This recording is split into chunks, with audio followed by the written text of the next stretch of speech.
Hello guys, welcome back to my channel. For those who don't know me, I'm Beauté Patra, the girl who had the courage to boldly talk about her personal life experience, the challenge that she undergo in all social media, just to change your life, to encourage you to become a better you. I want you to be ready because it's gonna get really intense.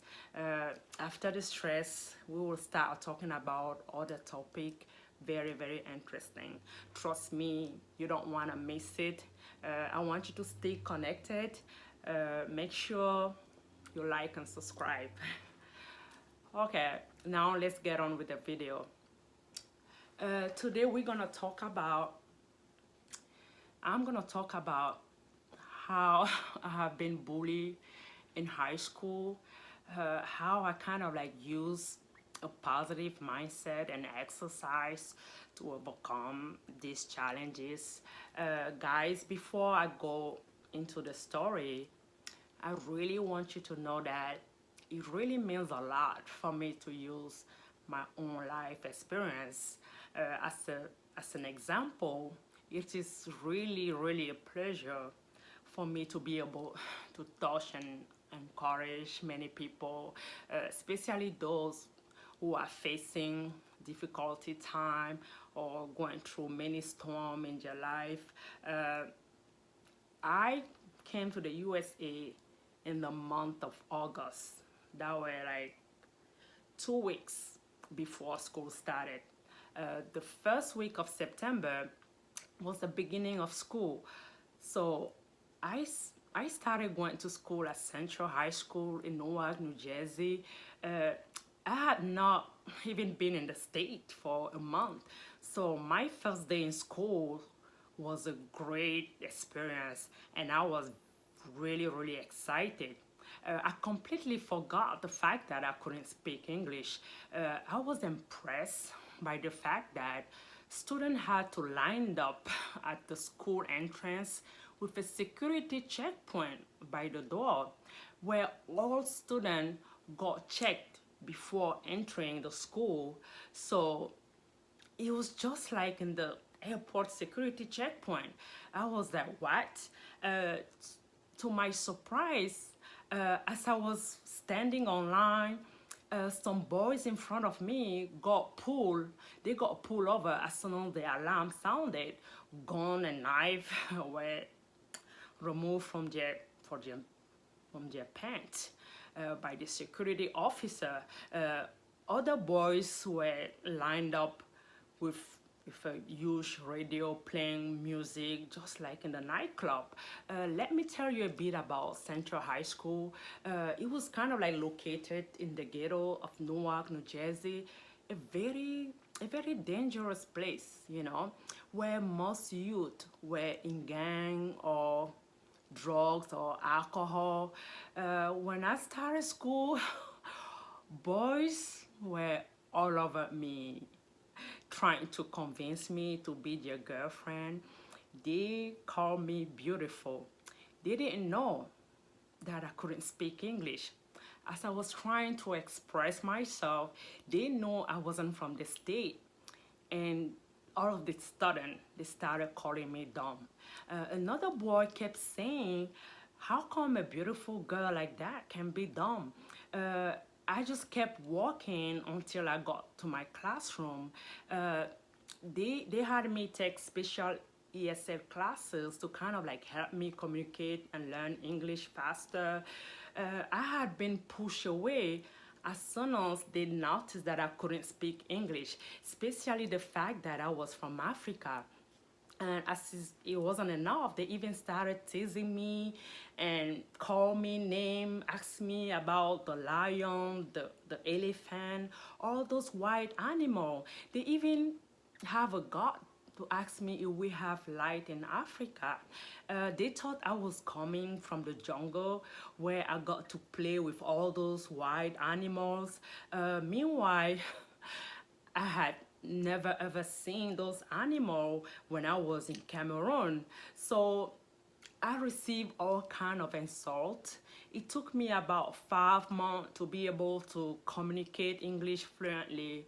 So when I received an award on the first trimester on physics, math, and chemistry, all of the sudden, all the boys and girls of my classroom became my friend. I started tutoring students in school in math, physics, and chemistry. In exchange, they were helping me with English. So we became good friends to the point that they were coming over my house for sleepover. And they they were very impressed with how smart I was, because even in school the professor always sent me on the blackboard to show the whole classroom my own technique of resolving math and chemistry equation that I kind of like learned when I was in Cameroon. Those moments that I was bullied, some days I was going home crying. At some point, I didn't want to go back to school anymore. I started feeling helpless, insecure, and alone. I even became I became really sad. I started missing my family to the point that I wanted to return to Cameroon. I even called my father to let him know that I want to come home. Uh, but thinking how far I came and the condition I was living in Cameroon, we were like a very poor life in the ghetto with no future, especially the fact that I was my family hope at that time. That was enough for me not to give up. Since I couldn't go to the gym, I started playing my favorite song uh, on YouTube and started dancing with a very loud music for about 45 minutes every day after school. Right after dancing passionately for about an hour, uh, I will even started dancing my choreography from Cameroon since I was a dancer. I was doing that daily as a workout. I started seeing things differently. I started feeling hopeful with the urge to keep on going, not to give up. The more I was dancing, the happier and better I became. My mind became strong to the point that all the insult and bully I was facing in school became kind of like meaningless. And today, many people are facing bully, especially children, adolescents, and young adults. Some of them are even committing suicide because of bully. I want us to all stand strong together and fight this challenge. If you were bullied as a child, you probably remember feeling helpless, unsafe, insecure, alone. In fact, studies have shown that the bully you experience in childhood, right, may still have been so traumatic that you are still feeling the effect even today. So you may doubt yourself, have trouble trusting people and lack friendship. This lack of healing and closure is especially true if the bully was never resolved. Yes. So if the bully was never resolved or addressed. So when you were younger, so I want you to learn how to take control of your life.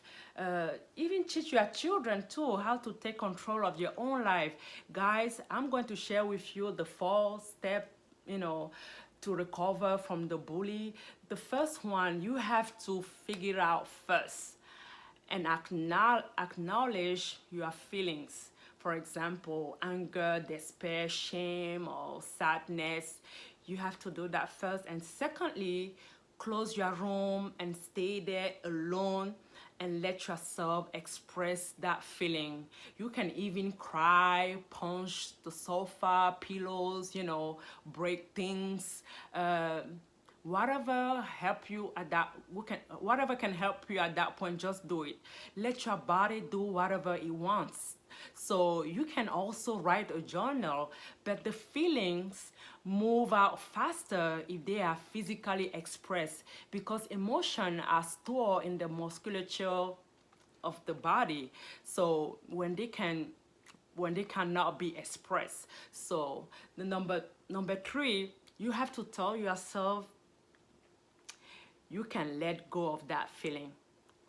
Comfort yourself as you express your emotion, and remind yourself that what you are feeling is not who you are. It is only a feeling that will pass. If you feel like you cannot let go of those feelings, ask yourself why. What do I need to do? What is holding me back, And a past event experience will often surface if you ask with a feeling of curiosity, and let yourself be open to any answer that comes. And number four, make yourself remember that life can be good, beautiful, enjoyable. Have After you have let go of some feelings, call a friend to talk about something else, like go to the movie, join a group, doing things that you like. Anything you enjoy doing is fine, but make sure that you don't discuss things that can stress you out. When someone hurt us, it is human nature to hold on to the hurt, because we think that somehow if we can figure it out, it won't be as painful. But you hurt yourself all over again when you hold on to a bad feeling. Thinking about past experience can drag us down and make us miserable all over time. So it feels much better to let go. Just let that energy drift away out of your body, out of your mind. Of course, it is always prudent to seek help. If your emotion seem too overwhelming, or if you find that they kind of like prevent you from functioning in life, try this and let me know how you feel. It was a pleasure being able to film this video. I want you to stay positive and empowered. Continue with your workout and positive mindset. I will see you next week for our next episode on how to cope with stress. Love you. Bye.